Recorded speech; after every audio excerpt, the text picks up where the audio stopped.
레위기 2장 1절에서 3절 그리고 11절에서 13절 말씀을 교독합니다. 누구든지 소재의 예물을 여호와께 드리려거든 고운 가루로 예물을 삼아 그 위에 기름을 붓고 또 그 위에 유향을 놓아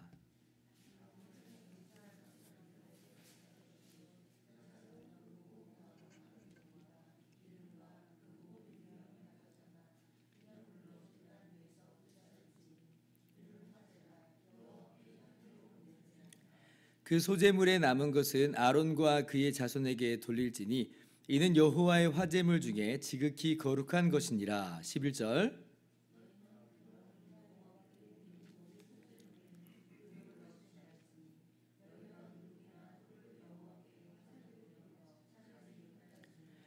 처음 익은 것으로는 그것을 여호와께 드릴지나 향기로운 냄새를 위하여는 제단에 올리지 말지며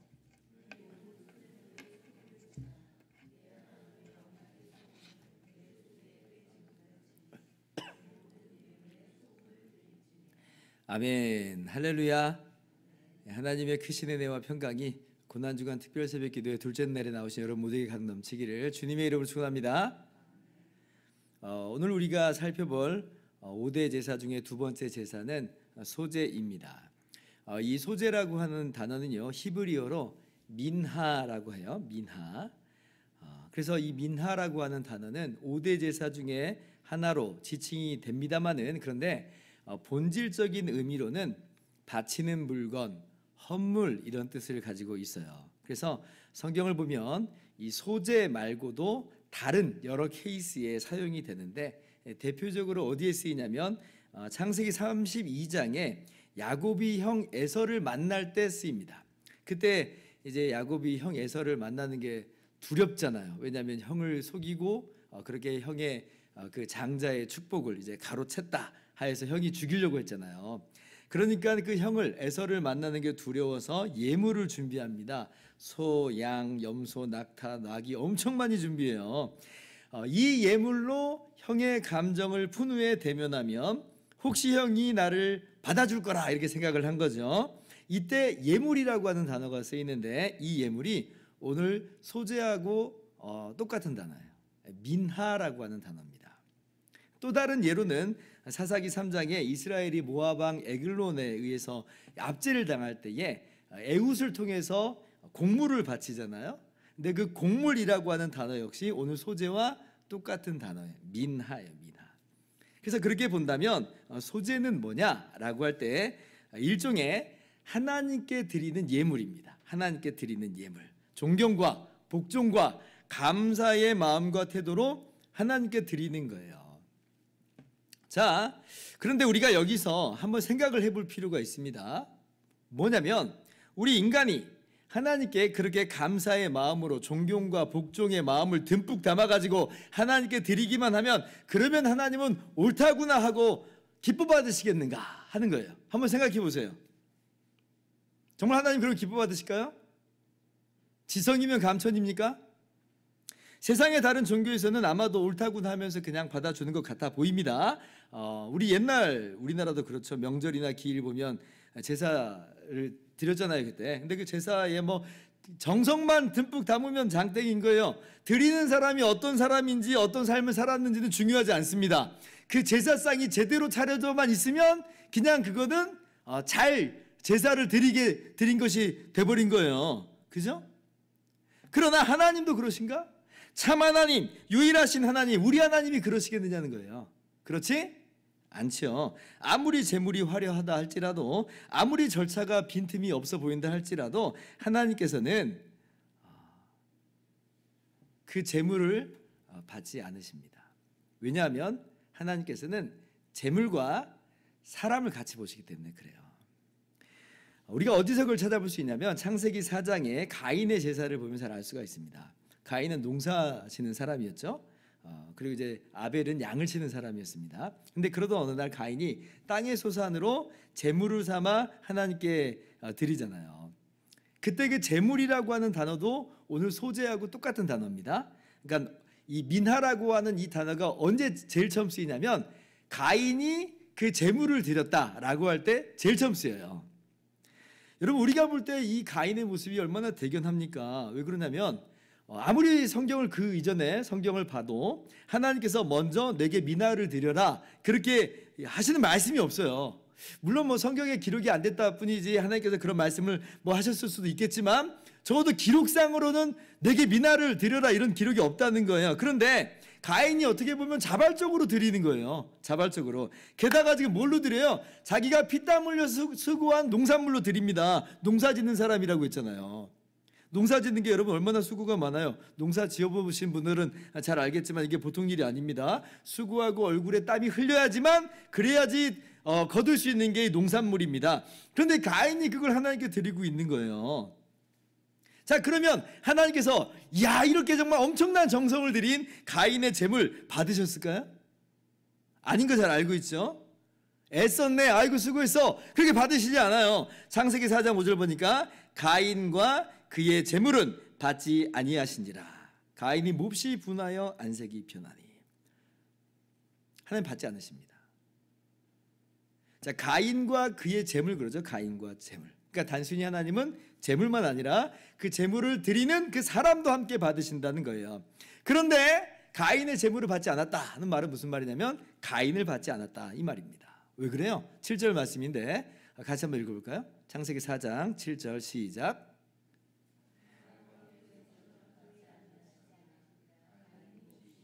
이건 5절, 이거 7절 없나요? 네네, 감사해요. 네.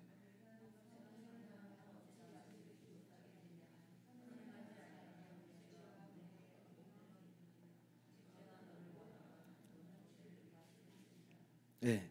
한마디로 어떤 사람이라는 거예요? 가인이 의인이 아니기 때문에, 선을 행하지 않았기 때문에, 죄인이기 때문에 받지 않았다라고 하는 겁니다. 여러분, 그래서 제 아무리 재물에 어떤 열심과 정성과 수고가 가득 들어가 있다고 해도 하나님은 거절하세요. 어쩌면 가인이 지금 분노하는 이 이유가 자기의 재물은 안 받으시고 아벨의 재물은 받으셔서 분노하는 것도 분명히 있습니다. 그게 핵심이겠지만 한편으로 어쩌면 이런 것도 있을 것 같아요.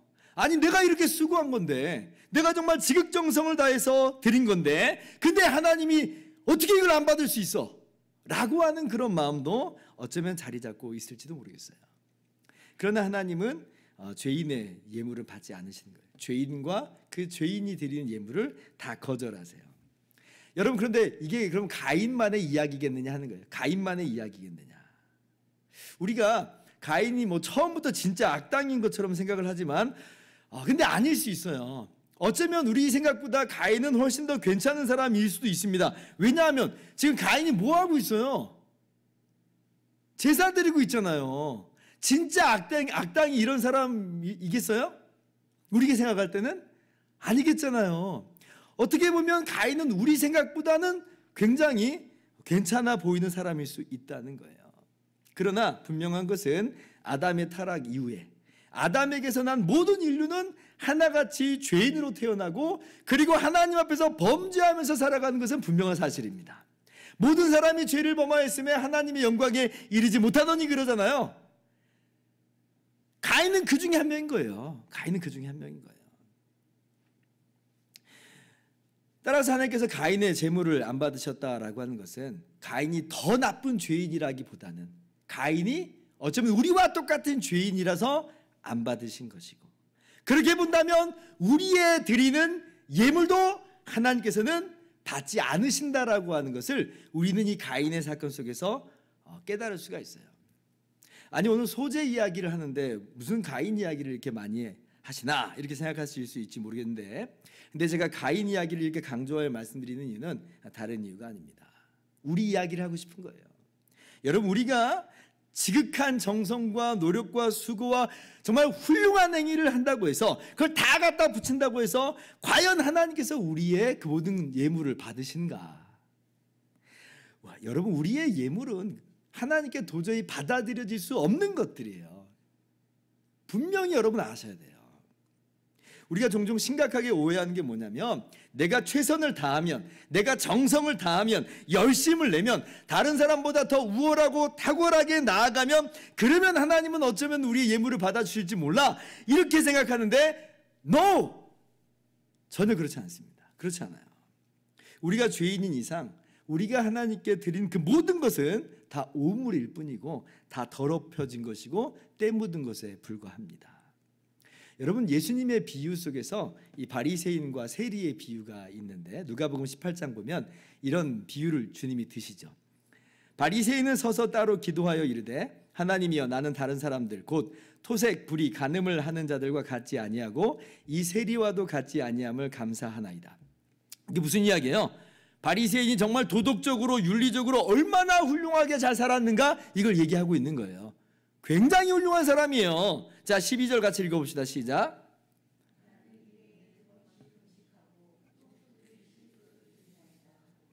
자, 종교적으로 그럼 어때요? 도덕적으로 윤리적으로도 탁월한데 이 사람은 종교적으로도 탁월해요. 정말 나무랄 데 없는 그런, 다른 사람들이 볼 때는 우와 하면서 인정받을 만한 사람이라는 겁니다.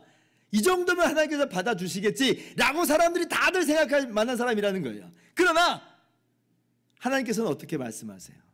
이 바리새인이 아니라, 이 바리새인이 의롭다함을 얻고 내려간 게 아니라 도리어 나를 불쌍히 여기셔서 나는 죄인입니다 하면서 가슴을 두드리는 그 세리를 오히려 의롭다 하신다라고 하는 것이 우리 주님의 비유의 말씀이었어요. 여러분, 이걸 분명히 알아야 돼요. 이 세상에서 우리가 볼 때 그 어떤 의인이라 할지라도 그러나 하나님 앞에서는 죄인에 불과한 것이고 때묻고 더러워졌으며, 그러므로 그 사람이 드리는 그 어떤 예물이라도 하나님은 그 사람과 함께 받지 않으신다는 거예요. 우리도 마찬가지입니다. 마찬가지예요. 우리가 여기서 그래서 교만할 것도 없고 자랑할 것도 없는 거예요. 자, 그런데 오직 한 분의 예물만큼은 하나님이 받으시는데, 누구의 예물은 받으시냐면 아무런 죄가 없으신 사람이 되어 오신 하나님의 아들 예수 그리스도의 예물은 하나님이 기뻐 받으세요. 왜냐하면 주님은 흠이 없으시니까요. 주님은 죄가 없으시니까요.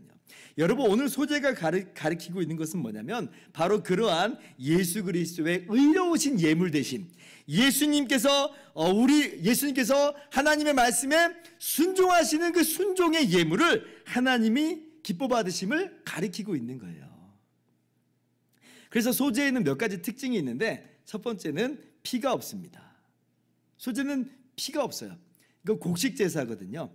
피 흘림이 없이는 죄사함이 없는 일을 하면서 사실 모든 제사에는 다 짐승의 죄를, 이 사람을 대속해서 짐승의 피를 흘리도록 하셨어요.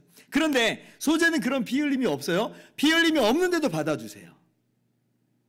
이게 뭐예요? 예수님의 무죄하신 삶, 하나님의 말씀에 대한 예수님의 순종의 예물 되심을 보여주고 있는 거예요. 그렇게 하나님이 기뻐 받으시는 것을 보여주고 있는 거죠. 같은 맥락에서 이 소재는 두 번째 특징이 있는데 누룩이 없습니다. 누룩이 없어요. 오늘 말씀 11절 보시면 너희가 여호와께 드리는 모든 소재물에는 누룩을 넣지 말지니 너희가 누룩이나 꿀은 여호와께 화제로 드려 사르지 못할지니라 말씀합니다. 누룩을 넣지 말라고 이야기해요. 왜 그런가? 왜 누룩을 넣으면 안 되는가? 라고 할 때에 성경에서는 종종 누룩을 변질시키는 것, 죄악으로 종종 비유해서 말씀하십니다. 고린도전서 5장 8절 말씀이 대표적인데요. 한번 같이 읽어봅시다. 시작.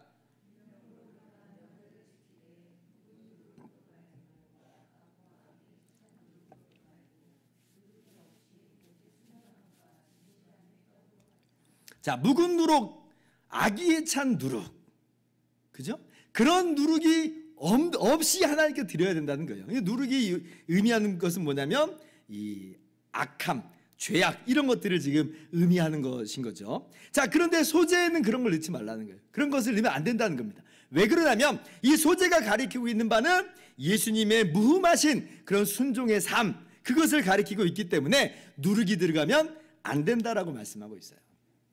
그리고 세 번째 특징이 뭐냐면 소재에는 소금을 치라라고 하는 겁니다. 13절 보니까 내 모든 소재물에 소금을 치라. 내 하나님의 언약의 소금을 내 소재에서 빼지 못할지니 내 모든 예물에 소금을 드릴지니라.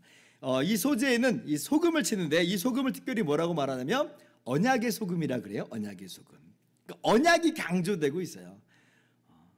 그러니까 소금의 어떤 한 특성, 변하지 않는, 부패하지 않는 그 특성을 가지고 지금 그것을 언약에 지금 설명하는 도구로 사용을 하고 있어요.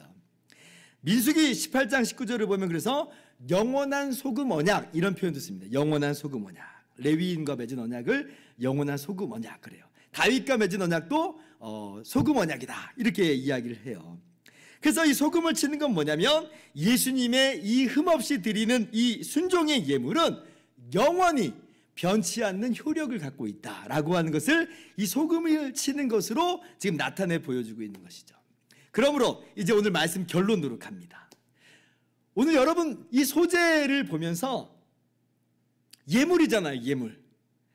근데 우리가 하나님을 기쁘시게 하려고 더 이상 인간적인 생각으로 안절부절하고 애쓰지 말라라고 하는 것을 오늘 우리의 적용점으로 삼아야 되겠습니다. 이 예물을 드리면 하나님이 나를 좀 더 기뻐하실까? 좀 더 예뻐하실까? 우리가 안절부절합니다. 그렇게 해서 끊임없이 하나님 앞에서 나를 입증하려고 하고 나를 증명하려고 들어요. 그러니까 우리의 삶이 하나님 앞에서 살아가는 삶이라고 하면서도 어쩌면 안식이 없는 삶을 살아갈 때가 너무나 많아요. 근데 그렇게 할 필요가 전혀 없습니다. 사실 그건 불가능한 미션이에요. 우리가 어떻게 하나님을 그렇게 기쁘시게 할 수 있겠어요? 우린 죄인에 불과한데. 그러나 놀라운 사실이 있는데 그 사실은 뭐냐면 소재물, 예수님께서 친히 우리를 위한, 우리를 대신한 소재물이 되어 주었다는 거예요. 하나님의 말씀에 대한 완전한 순종으로 하나님을 기쁘시게 하셨어요. 우리는 바로 그러한 소재물 대신 예수님과 연합하여서 기쁘게 하나님께 드려진 자가 됐어요. 하나님께서 우리를 기뻐 받으신다는 겁니다. 그러므로 우리가 하나님께 인정받으려고, 하나님께 증명하려고 안절부절할 필요가 없어요. 왜냐? 이미 예수 그리스도 안에서 주님과 연합하여서 예수님의 소재물 되심 안에서 함께 기쁨으로 연합되어졌기 때문에 그렇습니다. 믿으시기 바랍니다. 우리는 하나님께 연합된 사람들이에요. 우리의 모든 하나님을 위한 우리의 헌신과 봉사가 그 자체로 대단해서 연합된 게 아니라 예수 그리스도와 함께 붙어있기 때문에 연합되는 거예요. 하나님이 그래서 기뻐 받으시는 거예요. 하나님이 그래서 우리에게 상 주세요. 우리가 드린 게 대단해서가 아니라 주님과 함께 드려지는 거니까 예수 그리스도 안에서 우리를 기뻐하시고 상을 주시는 거예요. 기가 막힌 은혜예요. 저는 이것을 밥숟가락 얹어 놓는 거다 이렇게 표현을 합니다.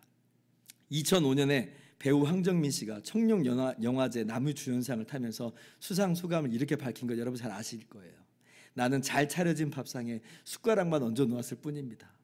스태프분들이 정말 멋진 밥상을 차려놨는데 나는 거기서 먹기만 했는데 근데 스포트라이트는 내가 다 받으니 송구할 따름입니다. 이게 이제 그 수상 소감이었어요. 너무 정확한 표현이, 너무 정확한 표현. 우리는 숟가락만 얹어 놓은 것뿐이에요. 주님이 차려놓으신 밥상을 먹은 것뿐이에요. 근데 하나님께서 마치 그것이 우리가 한 것인 것 마냥 우리에게 주목하시고 우리에게 스포트라이트를 주시면서 우리에게 상을 주시더라는 거예요. 우리가 다 한 것인 것 마냥 기뻐 받으세요. 너무 기가 막히죠. 예수님의 십자가 순종으로 말미암아 우리의 죄가 용서함 받고 예수님의 십자가 순종으로 말미암아 우리가 의롭다 하여 의롭다함 받아 하나님께 상 받는 존재가 되어버렸다. 기가 막힌 은혜가 예수 그리스도의 십자가 대속으로 말미암아 우리에게 주어진 줄을 믿으시기 바랍니다. 더 이상 하나님께 받아들여지려고 안절부절하지 마세요. 증명하려 들지 말고 입증하려고 들지 마세요. 다만 우리는 기쁨과 감사로 오늘도 받아들여진 줄 알기 때문에, 상주심을 알기 때문에 기쁨으로 순종의 삶을 우리는 살아가는 겁니다.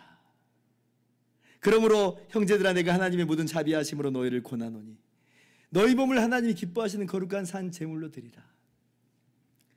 증명하면서 드리라는 얘기가 아니라 받아들여진 줄을 알고, 그래서 예수 그리스도 안에서 건져 상 주신 줄 알고 그렇게 기쁨으로 나아가라는 거예요. 오늘 그렇게 나아갑시다. 소재물 대신 그리스도와 연합되어서 하나님께서 우리를 연합하여 주시기 때문에 우리의 모든 말과 행동과 모든 삶이, 우리의 입술이 하나님께 연합되어지는 그러한 아름다운 모습으로 한 걸음 한 걸음 걸어가시는 저와 여러분 모두 되기를 주님의 이름으로 축원합니다.